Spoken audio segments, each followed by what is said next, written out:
They're forced to ration what they sell to each person. It all depends on supply, so it can vary from 1 to 5 grams. And finding enough marijuana to meet demand is a tall order. We call anyone and everyone that could possibly bring us product. Growers like Sea of Green Farms is struggling to keep up, and that means money lost. We figured that we've probably lost close to $500,000 already.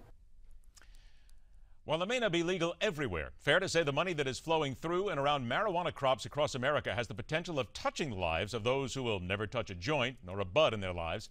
It's nothing more than a business, and one that has attracted people from every walk of life to get involved. Speaking of which, welcome to MidPoint, former governor of the state of New Mexico and now president, CEO of Cannabis Sativa, one of the world's biggest marijuana companies.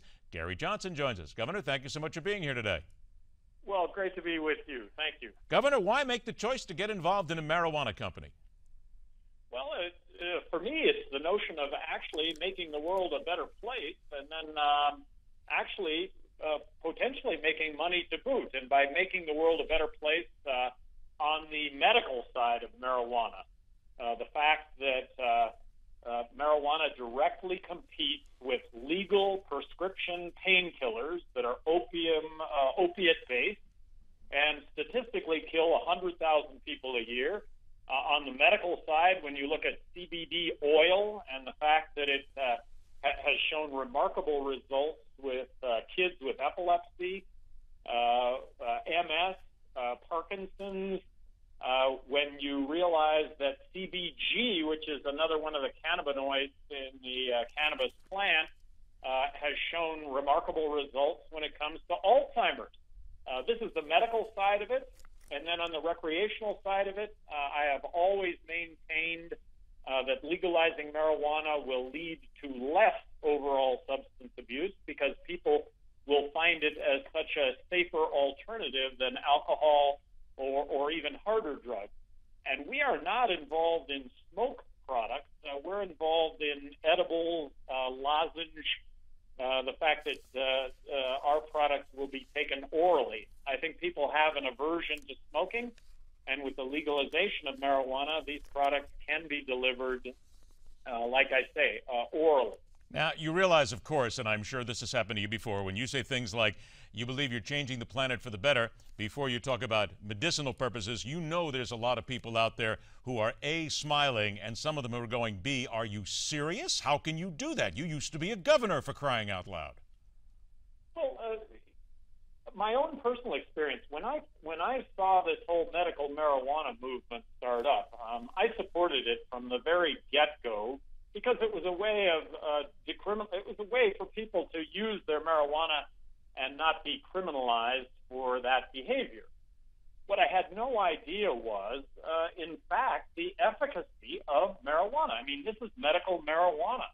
I had no idea that there were these benefits from medical marijuana. I think that if the cannabis plant were discovered tomorrow in the Amazon, it would be hailed as the greatest human discovery of all time. So you're talking to somebody who has always been skeptical of the medical side of this and come to realize that it is a burgeoning industry that directly competes with legal prescription drugs that are much more harmful than cannabis. Well, I think that's the next thing, Governor. I want to make sure I talk to you about that here. Short time we have, because I've had a lot of people who would say certainly marijuana has shown that it is helpful in a lot of areas, a lot of medical areas, but is that the only thing people can take? Aren't there legal drugs and legal things that they could take that would not be involved with cannabis? Well, and those legal products, statistically, like I say, on the painkiller side, those legal prescription painkillers are killing 100,000 people a year. So, which is safer and which ultimately will be more effective? I'm going to offer up a prediction that within 20 years, 20% of all pharmaceuticals sold will be cannabis-based. Now, when you get to that point, though, there are still some people who are going to say, and again, I always like to bring the other side of the argument into this because there are a lot of stats and a lot of people, certainly I know the folks from Normal very well, who would say, come on, this is no worse than alcohol or cigarettes. Well, let me start right there. Is this any worse than alcohol in your mind, marijuana? Well, no, it's better than alcohol. I haven't had a drink in 27 years, and I've got to tell you that for me, marijuana has always represented a much safer alternative than alcohol. So Governor, just to make sure we're not the same substance. Just to make sure we're safer, then you are a marijuana smoker. No, I don't smoke marijuana. I have an aversion to smoking, but I'm not hypocritical. These sublingual products that we have, I think are on par, much safer than a couple of drinks of alcohol. But no, I have had these sublingual products. Yes. So you have? Do you take them now as just a regular course if you have pain, or do you use them at all on a regular basis?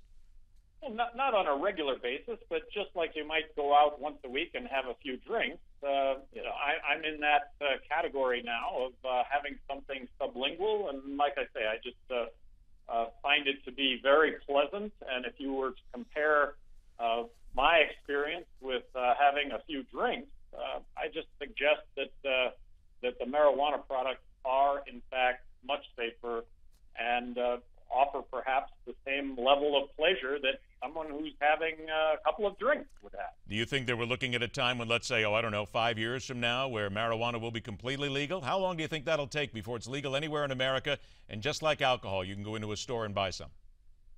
I'm going to offer up the 10-year time frame for that to happen nationally. And let me just say, the debate over whether or not we're going to legalize marijuana in this country, I think, is like having a debate over whether the sun is going to come up tomorrow. The sun is going to come up tomorrow, and we are going to legalize marijuana. The question is time, and I think that's going to be over the 10-year time frame where the entire country becomes legal. Maybe Alabama, maybe Mississippi are the holdouts. And then so goes the United States, so goes the world. This is going to be a worldwide phenomenon with the United States leading the way, because we have currently cast a net over the world that, hey, you legalize marijuana anywhere in the world, and, there may be a trade embargo for the United States. I think it's important to point out there are only 2 places in the world right now where marijuana is legally sold recreationally. Very quickly, I only have 10 seconds. Colorado and Washington State.